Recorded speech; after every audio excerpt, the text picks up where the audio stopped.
University Challenge is the second episode after Series 1's On the Pool to take place nearly entirely away from the flat.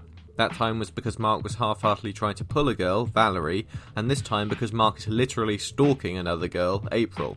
And I think these once-a-series breaks from Apollo House are definitely a welcome addition, as they add a nice bit of variety into a show that mostly revolves around the same few characters in the same few locations. Irregardless of how he presents it, Mark finding out information about April, going to her university and inventing a fake story to be able to be near her is extremely fucking weird. Like wow, even for Mark, someone who misses social cues sometimes and is a bit of an oddball, that's still quite the thing to do. It just shows us another side to his personality. If he's willing to do all this for a random girl he met a single time, think what he'd potentially do to try and win Sophie's affection.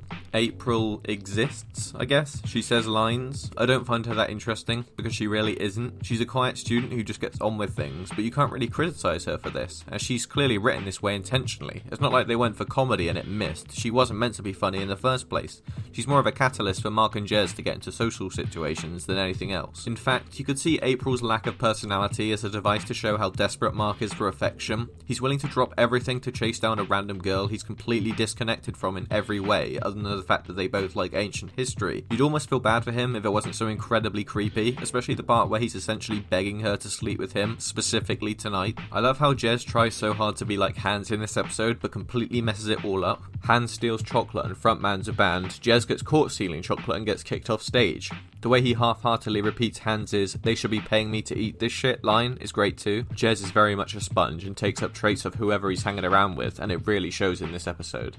I do think the setup for this episode is kind of stupid, how the executioner's bong just so happened to be playing a show in Dartmouth just as Mark finds out April goes there. It's all a bit convenient and like the writers just said fuck it, but honestly, who cares? I certainly don't, and the episode isn't made any worse by the result of this premise.